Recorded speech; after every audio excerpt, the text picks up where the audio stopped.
समाज साधना न्यूज, समाजहितासाठी सदैव अग्रेसर। आज पंकजा मुंडे यांचा दसरा मेळावा बीडमधील सावरगाव येथे पार पडला। दरम्यान भगवानगडाचा दसरा हिरावून घेतला। आता हा मेळावाही तुम्ही हिरावून घेणार असं वाटतंय।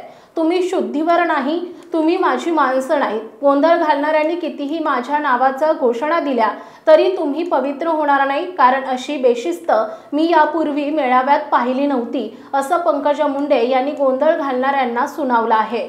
पाहूयात। कारण लोकांचं दुःख हेच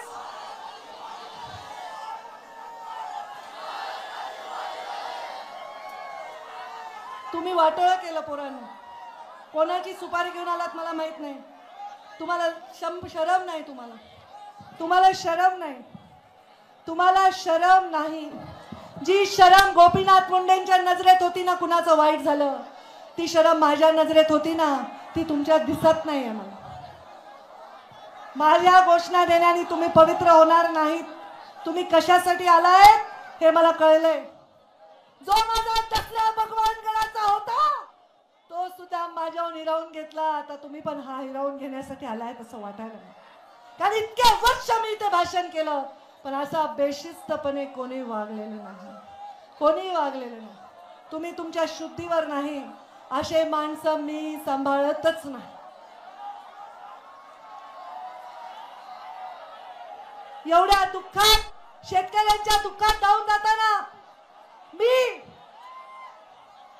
त्यांना वचन देते की तुम्ही सर्वजण काही चिंता करू नका।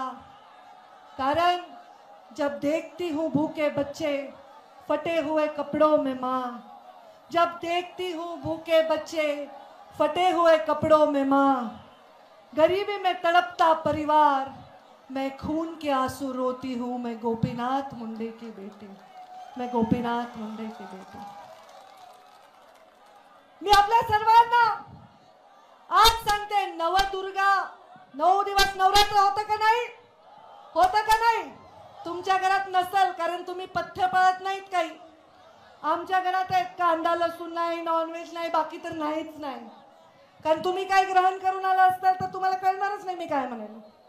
माझ्या 9 दिवस नवदुर्गेची आपण पूजा केली। 9 दिवस या नवदुर्गेनी काय काय केलंय? चंडमुंड सारखे राक्षस नास्तो नाबूद केले। रक्तबीजासारखा राक्षस, महिषासुरासारखा राक्षस संपवून टाकला।